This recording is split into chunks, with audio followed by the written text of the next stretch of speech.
प्रदूषण बढ़ता देख दिल्ली में पहली बार केजरीवाल सरकार ने कृत्रिम बारिश कराने का फैसला किया है। खबर है कि 20-21 नवंबर के आसपास आसमान से ये आर्टिफिशियल बारिश कराई जा सकती है।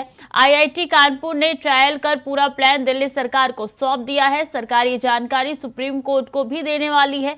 बताया जा रहा है कि दिल्ली सरकार सुप्रीम कोर्ट से अपील करेगी कि कृत्रिम बारिश कराने में केंद्र सरकार का भी सहयोग मिले।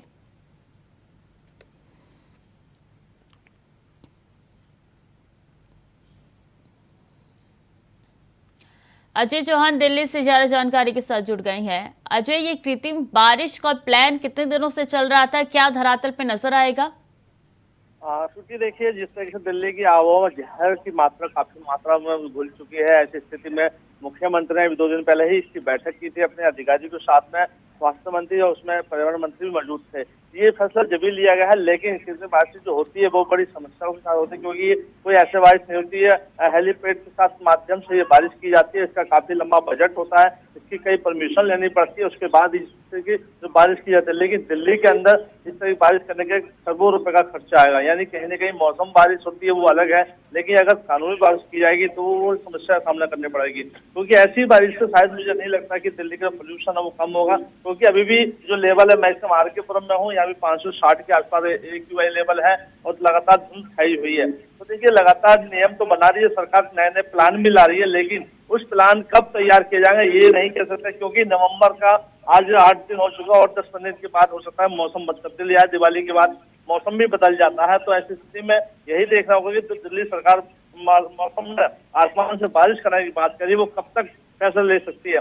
ऐसी स्थिति अभी कोई सामने नहीं आई, क्योंकि अभी विचार किए जाएंगे, बजट पास होगा, कई ऐसी समस्या सामने आती है, उसके बाद कहीं दिसंबर तक ये प्लान तैयार होता है। तो हो सकता है कि इस बार ना हो तो अगले साल की स्थिति तैयार की जाए। तो देखिए, लगातार जो दिल्ली की आबोहवा वो ज्यादा खतरनाक होती नजर आ रही है इस समय।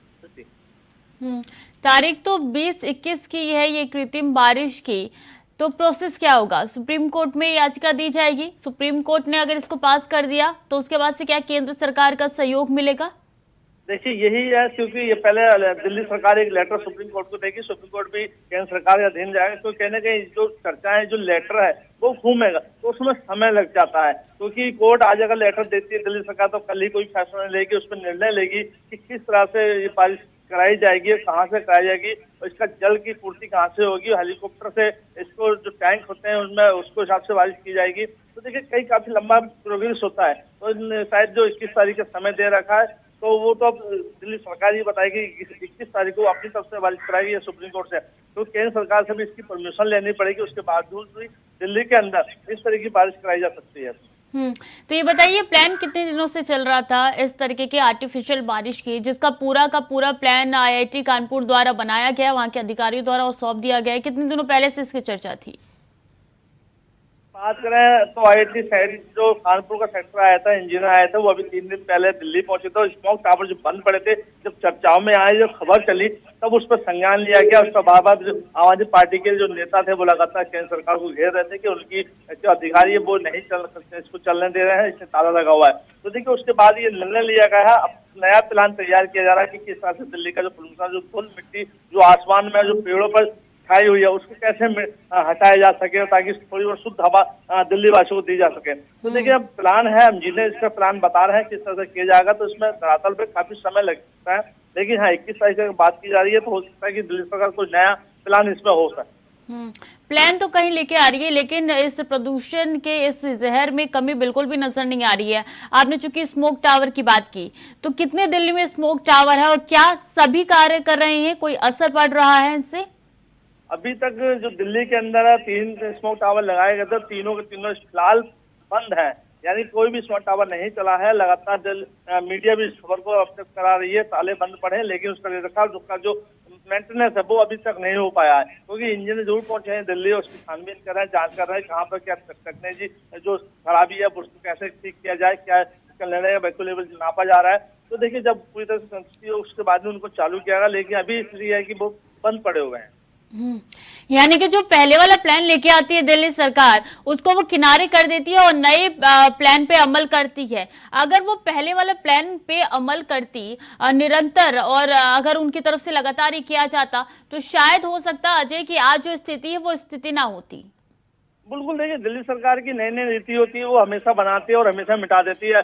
उनको चर्चाओं में रहना बहुत जरूरी होता है, मीडिया के सामने रहना बना जरूरी होता है कि हम बयान तो कर देते हैं। अब ऑर्डिबन की अगर हम बात करें, ऑर्डिबन लागू कर दिया गया है। स्मोक के बात करें, अगर बात करें रेड लाइट ऑपरेटर, तो कोई ऐसा भी नियम नहीं बनाया गया, ना ही कोई ऐसी वॉलंटियर रेड लाइट पर खड़े हुए हैं। लेकिन हाँ, पर्यावरण मंत्री ने गुलाब बांट दिए, एक दिन के परिश्रम बंद कर दी कि हमने ये करते, लेकिन अभी भी दिल्ली के अंदर कहीं भी इस तरह की स्थिति देखने को नहीं मिलेगी। गाड़ी ऑफ हो जाती है, ऑन हो जाती है, या वॉलंटियर वहाँ पे गाइडलाइन, क्योंकि पहले क्या होता था कि दिल्ली सरकार के बोर्ड हमेशा लगे रहते थे हर रेड लाइट पर कि दिल्ली सरकार ने नया एक नियम बनाया है, गाड़ी ऑफ गाड़ी ऑफ। तो देखिए कहीं ना इस समय नहीं है, लेकिन हाँ ये जरूर है कि घोषणाएं हो जाती है, लेकिन वो कब तैयार होती है, कब उसको लागू किया जाता है, ये शायद दिल्ली सरकार कब बताएगी, ये तो जनता को ही पता भी नहीं होता है। अगर मौजूदा स्थिति की बात की जाए तो एक्यूआई लेवल सबसे ज्यादा कहां पे खतरनाक श्रेणी में पाया जा रहा है अजय?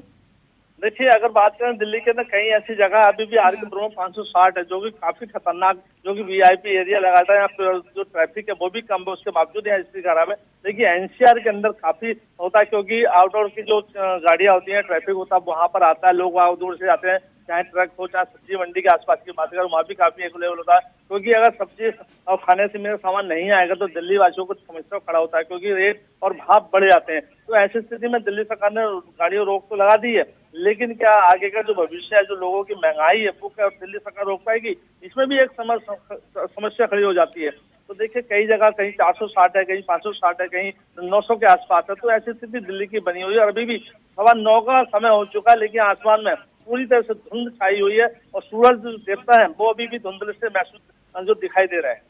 सुबह और शाम के वक्त ये एक्यूआई लेवल ज्यादा ऊपर तक पहुंच जाता है, लेकिन दोपहर के वक्त ये मीडियम रहता है।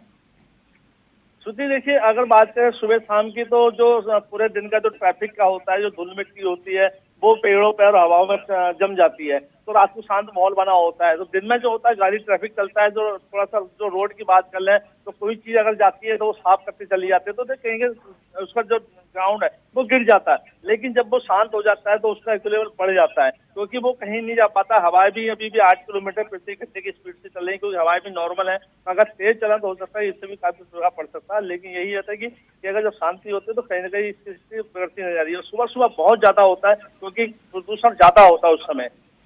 जी बिल्कुल, अब देखना होगा कि आगे चल के प्रदूषण का लेवल कम होता है, इसी तरीके से आगे बढ़ता रहता है। बहुत बहुत शुक्रिया आपका जो तमाम जानकारियों के लिए।